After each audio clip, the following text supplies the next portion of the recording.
Hi everybody, welcome to Tresses, Dresses, and Hot Messes. Happy Tuesday. I hope you're all enjoying your week despite of this hot weather. Today is a very exciting show because I'm joined with my good friend. He is Matthew Ambrosio, a beauty expert and fashion designer, and I'm joined today with him, and we're going to talk about fashion, beauty products, we're going to talk about all kinds of good stuff. So I wanted to start out by talking about the IMAX. A couple of months ago, back in April, we went to the New York City IMAX, the International Makeup Artist Trade Show, and it was awesome. I went with Corinne and Matthew, and we had such an awesome day. And Matthew actually just got back from the London IMAX, so I wanted him to tell us a little bit about his experience there. So Matthew, how was London? London was phenomenal. Admittedly, it was my first time in the city. I wish I would have went a lot sooner. It is so cosmopolitan, and it is so very similar to New York. I think that actually it has more diversity when you think about it. I mean, there were so few people that I actually met that lived in London. Everybody else was from all over the world, which made the experience even greater because it was the same at the show as well. That's really cool. And so what was your topic that you spoke about at the IMAX? Well, I conducted a workshop. It was very different from the normal format. I think if you remember from the April, the New York City show, what I did was a runway workshop, and I basically threw them into it. It was a crash course because fashion makeup is incredibly intense. Right. You're under the gun. You have people yelling at you. You have someone pulling at their head, doing the hair while you're trying to do the eyeliner. It's it's crazy. If anything that can happen goes wrong, it will go wrong. So what I did was I basically threw them into it by giving them a live model, giving them a fashion accessory that I designed, actually one of my neckties that I designed specifically for the London IMAX, inspired by someone who inspired me, the great Lee Alexander McQueen. And they were to draw up a face chart, but not only a face chart, but the body as well. And I gave them specific materials to do that with, including black duct tape, ribbon, and a few colored pencils, which they were limited to, which represented the eyeshadows and the lips and whatever they wanted to do with the makeup. And you can see, I have one right here. This was designed for me specifically for the London IMAX by my great friend Jerian. She created this original Ambrosio style face chart. We have the face and of course the body, and all of these students were to create the look that I was to choose to be reenacted on a live model during the show. So it was basically do's and don'ts, the do's and don'ts of runway, what you should do, what you shouldn't do, what you need, what you don't need, how you handle a problem, and then we worked on the hands-on workshop where we worked on the looks. That's awesome. So which one was your favorite look that you... I don't have a favorite. You can't choose? I can't Too choose. many? I can't choose. They were all phenomenal. The talent that came out of Europe was amazing. I mean, there were artists from Malta. There were artists from Belgium. There were artists from London, of course. There were artists from Italy, from Germany, from all over the world. And the whole reason why I like to do the face charts is to display everyone's talent. Because the way you learn as a makeup artist, yeah, you go to school for it, but that's not, the majority of what you learn. You need to learn from other artists, and that's how I learned. I didn't go to school to become a makeup artist. I learned from other phenomenal makeup artists, and it's my legacy now to transfer that and to share that with other makeup artists and just pass it on. So that's how I learned. Yeah, it's always best to learn hands-on and definitely from other experienced people. So, I also want to point out that this one right here is also done by his friend Janine, and it's awesome, and I'm sporting the side braid today, so I'm thinking that I should probably color one of these in today. She was pretty good with that. I mean, the fishtail braid was huge this year for fashion, for runway, and it's also great for this hot weather. I mean, who wants to wear that? Exactly. Which leads me to my next question, which I wanted to discuss today. I wanted to ask you, what do you think are like the most popular trends that are going on right now with fashion or makeup for the summer? Well, I think it's not specifically about fashion and makeup specifically. I think what is going on, I really wanted to talk about this, was the colors out there. I'm not sure if anybody here is familiar with Pantone, but I'm sure Pantone is a company that sets all the color trends, whether it be for wall paints or clothing or nail polishes or hair colors. Maybe not hair colors, maybe Manic Panic, I don't know. But they're literally shoving these colors down women's throats in retail, and I'm talking about 3 hottest and most fun colors in the world, which I love. I love color, as you can see. Like, you gotta have color. But not head to toe. Right. And we're talking the hottest colors of the season for makeup and for clothing. Well, for clothing, jade, a nice emerald green. Yeah, I've been seeing That's that a the lot. color of the year. Yep. Okay. Then we have, of course, pink, and the most popular, and the one that I've seen everywhere, is coral. Yep. Coral. Definitely summer. I have one tip and one piece of advice for you ladies out there, and for men who want to sport the colors as well. These colors are an accent color, something to add some pop. It's not a cover-up, okay? So lips, pants, and shoes, maybe a little bit too much, okay? I mean, give it maybe a coral tie or some. Show me your nails. There we go. We have some coral nail polish. A little bit more neon, beautiful color, summery and fun. But are you dressed head to toe in it? No. How come you didn't match it with your lips? Exactly. Listen, to each their own. Everybody has their own style. I don't have any rules when it comes to makeup or clothing. You know, wherever you want to wear, don't listen to the experts. Do what you want. It's your individual style. You can follow the trends. You can use them loosely. But rule number one is there are no rules. You know, just be sure you have a balanced look. Don't overdo it with the color. Right. You wear a jade green dress and you're tall and you've got some curves, you might wind up looking like a frog. Right. You know what I mean? And I don't say that vindictively. I mean it was the truth. I mean, balance. Yeah, So, I agree. Sport the colors, have fun, but don't go head to toe. Right. I totally What's agree. next? I mean, we're going to use coral and pink and jade foundations too? Exactly. Well, some of those colors out there, they get a little close. So, don't be a hot mess, guys. Don't do it. So, for the summer, obviously, hair's, this humidity in the air is not ideal for the perfect hair weather, but we have some products that can help us out, and I know that you've been using some of the True products from the True Salon in St. James. Yes. So, you see the smile on my face, right? So, tell us what products you've been using and what you like about them. Okay, well, let me talk about True. The way they came into my view is thanks to Corinne of Blue Chip Marketing, and also Cheryl. She reached out to me as well, and I decided I wanted to grow my hair out this year for the summer. I wanted to have a little bit more of an edgy look. Actually, I tried to get a haircut this morning from Brian, the master himself at True Salon, but of course he's booked, and it's last minute, you know. But I wanted to sport his due on the show, but it's okay. I did it myself. Yeah, not as good as he would have done. I'm liking the look. But my biggest problem is my hair is like frizzy. If you saw that, I have Afro chic right now. Okay. I have the same problem. You see this? It's Afro chic, but it's tamed. And how do they do it? Using 3 of the True products. They have Hair Sleek, which is smoothing. I also use the hairspray, which locked it in, and they also have this incredible shampoo, which is great for guys, but great for everybody in general, especially if you have oily, unbalanced hair. Right. It is for men specifically, and it smells like mint. It's tingling on the scalp, which is great for stimulation and scalp health. But it also strips the hair of all the dirt, but doesn't dry it out. It also adds a lot of volume. Now, it's a grassroots brand. The creators had this vision. With using all these expensive products in their salon, but nothing was working. But you're paying all this money. Majority of it is packaging too. Don't forget. And I sat down with them one day, and they basically said to me, "Tell me what's different about your product. What's the point of difference?" And basically, Brian, one of the creators, said is that it works. They're using all these products to say they do what they're supposed to do, but they don't do anything. This one does, and I am a personal testimonial to it. The product's right, the quality is excellent, and the mission, I love boutique indie brands because they embody the integrity and the love from the creators. Yeah. So many brands have grown so large that they basically lose touch with their clientele, and all they care about is the profit margin. Right. And as a beauty expert and someone who is a product junkie, I fight for the smaller brands because they don't have the multi-billion-dollar marketing campaigns, but they have the products everybody should be using. They just don't know about it because, it costs a lot of money to advertise. Right. So that's why I stand behind these product lines, and I blog about them, and I write about them, and speak about it as much as I possibly can because I want to support those smaller brands. It's the American dream.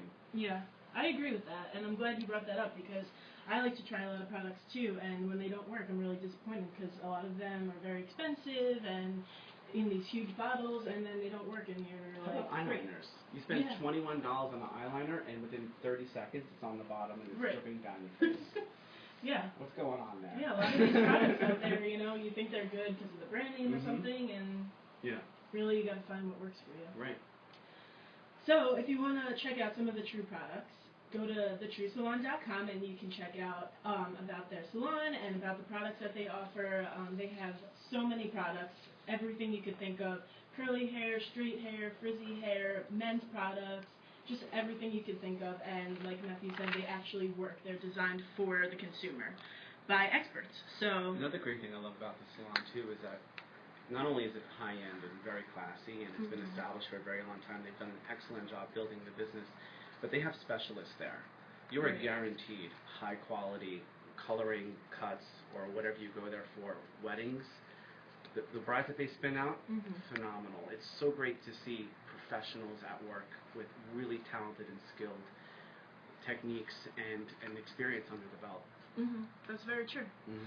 And if you want to see some of their work, you can visit them on Facebook at facebook.com/thetruesalon and like their page for, you know, their promotions that are going on, find out about the stylists that they have there. They're always posting pictures of the hair, and, you know, find out more about them. They're a great salon and great products, and what more could you ask for? And one last thing, a little surprise, is that I will be the resident makeup artist starting in September. Wow, yes. Congratulations.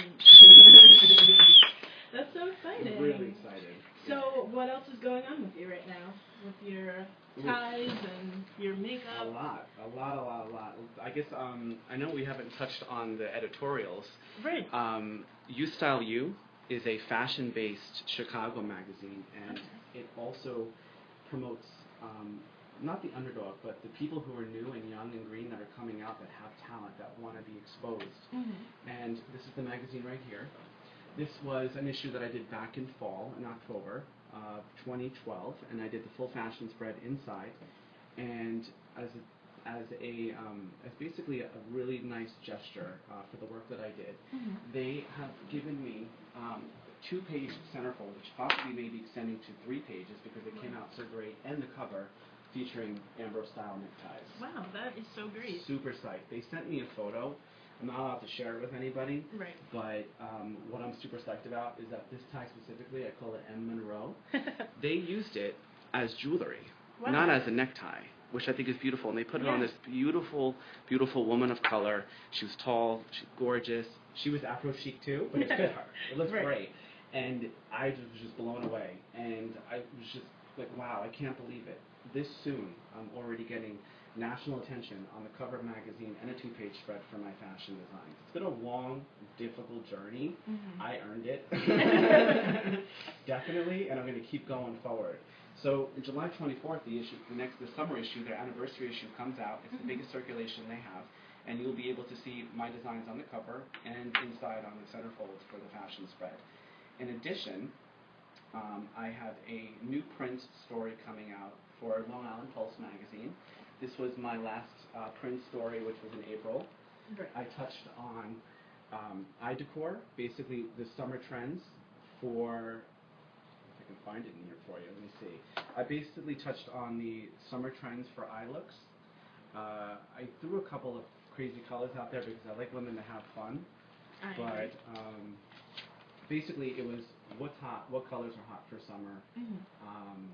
Depending on your eye tones, anything like that. And then for September, I hope I'm allowed to say this, but I'm doing brows. Brows are fun. Brows are the most underrated beauty feature on our faces. I mean, granted, it's a primitive way of protecting our eyes from sweat. You know, that's basically how brows came about. Why they're still there. I know it's a little history behind the brow. And that will be out in September. So my next print story is coming out. Of course, I have About Face, which is my bi-monthly blog where I touch about beauty pros and I touch on trends. And my favorite piece was Historically Beautiful, where I spoke about what women did during World War II to basically cope with a lack of beauty supplies because of the sanctions in the ports. There was they would use coal to draw stocking lines so they can wear skirts. They would use burnt matches to draw their brows on, which I thought was pretty cool. Yeah, I love all that stuff. Even they would use blood from animals to put blush on, which I thought was pretty interesting, which is what it is, blush. It's blood in the cheeks. So, and what else is there? I know I have one more thing, but I don't remember. Let me see if I can... Did we talk about it? No, we're good. Yes. So we have the print stories coming out for Pulse. I have my designs going on the cover of a magazine, and what else is there? What else is there? So tell us a little bit about the designs of the ties, because there's a lot going on here, and I love them all. So tell us a little bit about what inspired the designs and things like that. Well, some people may beg to differ, but I think men are basically robbed of fashion sometimes. Mm-hmm. You know, you have those couture brands that are absolutely beautiful. It's like wearing works of art, right? Right. But it's not a general fashion feature that most men are willing to wear. You know, I'm targeting gentlemen of all ethnicities, of all sexual orientations. Like a lot of people said, oh, your ties are going to be worn only by gay men. I don't think so. No. Because most of the guys that have bought them are either extreme sports gurus, and one gentleman was the former president of the Hells Angels. He bought the black leather one with the zipper. So I don't think it's just for gay men. I really love this one. This is called Speed. That was inspired by some of my favorite things, which is power, sex, and just the fire. I love fire. I know I probably shouldn't admit that on this. I'm not responsible for any arson, I swear. I do like my fireplace, though. Well, I think you raised a good point, because we talk about this all the time. Girls, like, guys have it so easy. You know, if they're going to a formal event, they could just throw on a suit. But, you know, they don't really get to always spice it up. So I like, you know, the tie's obviously a good accent piece. It adds sex appeal. It adds class. It adds distinction. You can wear them dressed down. You can wear them dressed up. There's no wrong way to wear them. You can wear them without a collared shirt. You can wear them with a collared shirt. In the magazine, they sported some of the vintage denim ties. Now, I think I spoke about this before with you, but I'm actually a second-generation tie maker. My uncle made these vintage denim ties over 20 years ago, and they're hand-painted and hand-treated and hand-stitched, handmade completely, and he's got the bandana lining inside and everything. These I have as well on my website, and what they did in the magazine was they gave a gentleman a nice blue t-shirt, jeans, and sneakers, and they wrapped this around his neck. Again, they're treated more like accessories than they are neckties. This one specifically, the one that I'm wearing, is meant to be worn like an accessory, loose, casual fitting. Right. I am the last person, and it's pretty funny that I'm a tie maker, but I'm the last person that likes to be choked by their ties. Right. I think it's uncomfortable. I think we need to break away from that as men. Yeah. Rebel. Wear the ties however you want. You know, I've sported this. This is my absolute favorite. And if you know me personally, you'll understand. I'm sure there's laughing who's watching this right now, but I am flashy and loud and sparkly. I love that one a lot. It's good to mix it up. And inspired by one of my most favorite people in the world, Marilyn Monroe. This one is totally, totally crazy. Everybody says it reminds them of Hulk Hogan. It's jersey knit, two-tone tie, where it's made, and then you know how in the 1980s they had those shirts in the back that were ribbed and cut? Yeah, I still do that now. Same style. Hey, it came back. It came back, And then this is, of course, you know, a little bit more subdued, pink, sparkly polka dots, very classic. And I'm not sure if you realize this, but it actually has a zipper. You can open it up. I measured it perfectly, so you can store your money, your credit cards, your license. If you're going clubbing, this is the perfect clubbing tie. That's awesome. Yeah. That's good stuff. So, on Tresses, Dresses, and Hot Messes, we always like to spotlight people that we see around in the office or on the street who are wearing something that we just have to know more about. And today we would like to bring on Kristen Bluechip. You might know her. She's always looking fashionable in the office, and today she told us an interesting story about her little black classic dress. The wrap dress. It's a wrap dress. I've had this dress for 17 years. Wow. And it was made by Donna Karen. So we spend a little bit more on good quality clothing, and it lasts a very long time. Well, that's another thing that people have to realize is that, you know, there are things called disposable fashion, and you can get that at more economical prices. However, does it last as long? No. The other great thing about the piece that you're wearing is that it is timeless. So that is why you can justify the price that you pay for it. I mean, it looks like you bought it yesterday. It does not look like it was bought how long ago? 17 years. Wow. It's what been was it, one? Beautiful. We love it. I think it needs one of my ties. Maybe. Yeah. Right around the collar. Can I wear it in the belt? absolutely. Hey, there we go. I don't need to come out with a belt line. I already have it. Perfect. It looks great. Thank you. And what kind of shoes do you wear with it? We have. Well, at least your toes are painted. Yeah. You can wear really anything with it. You know, she wore it to the office today, or she can dress it up with some more accessories if she was going to a formal party or a gala or something. Let's see the nail color Dressy shoes. There we go. Yes, see? we also like her nail color. A nice pop color. That's one of the hottest colors for the season. Great. We love it. Yeah.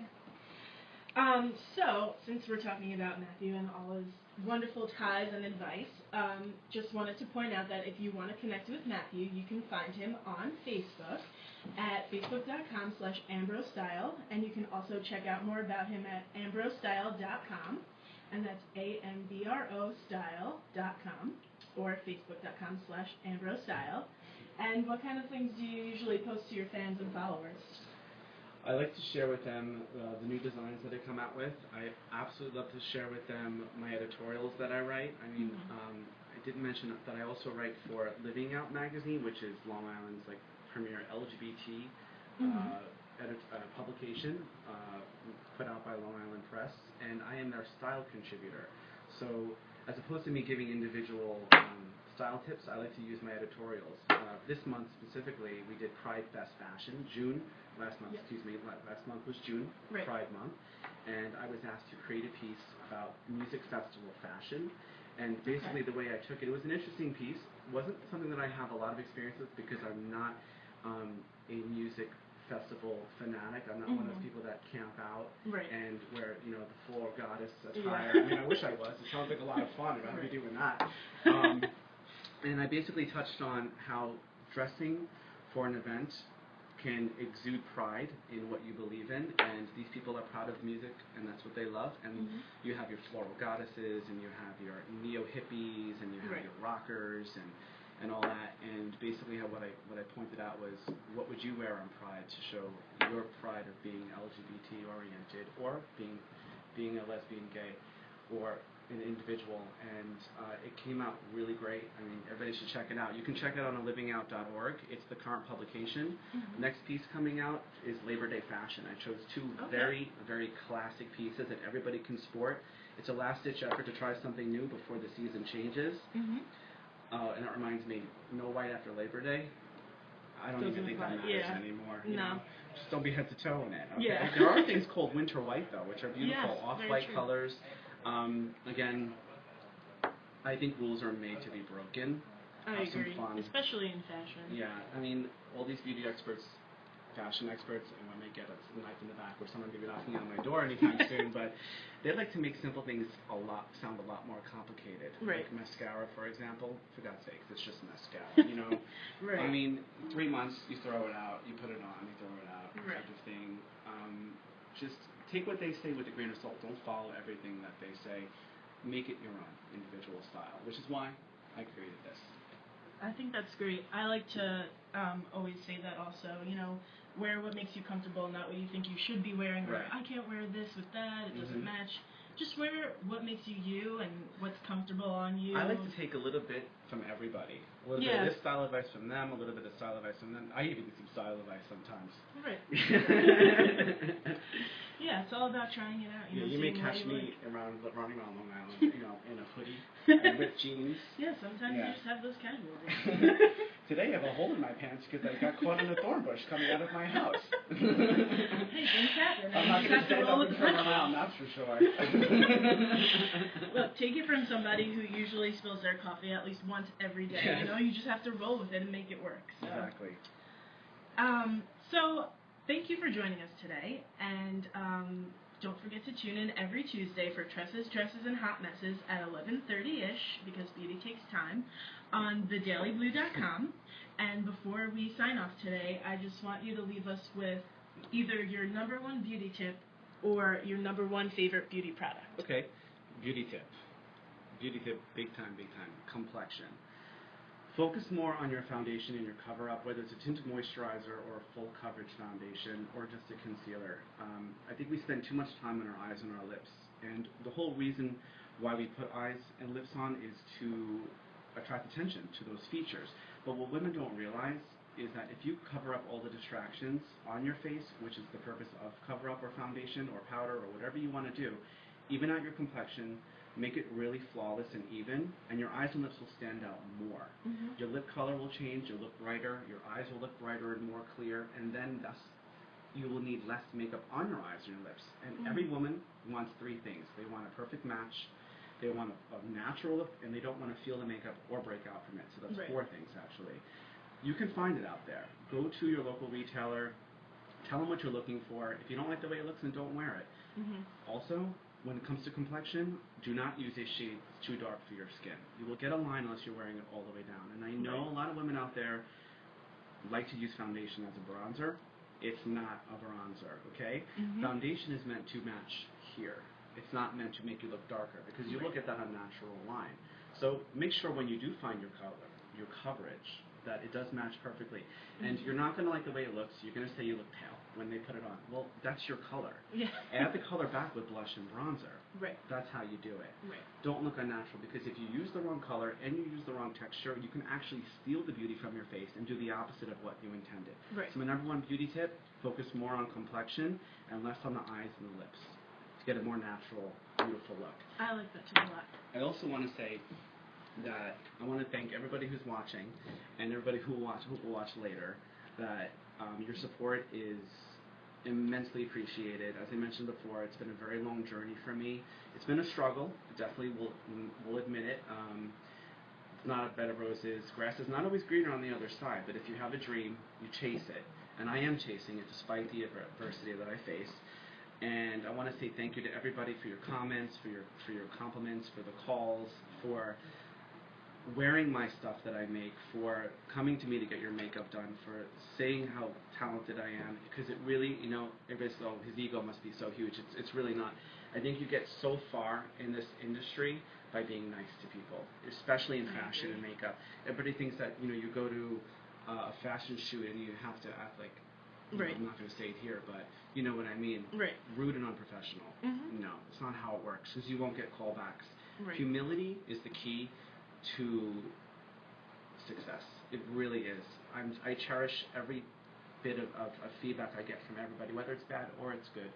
And sometimes it's not great, sometimes it's amazing. But just thank you so much, everybody. Getting a little choked up here, because it really does mean a lot, and it's what keeps me going and makes me not want to give up. Thank you very much.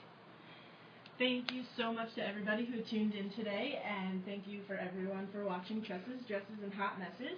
And we hope to see you next week. And we hope to have Matthew on again sometime soon so that he can share all his knowledge with us. We're so grateful that he was here today, and I hope you all enjoy the rest of your week.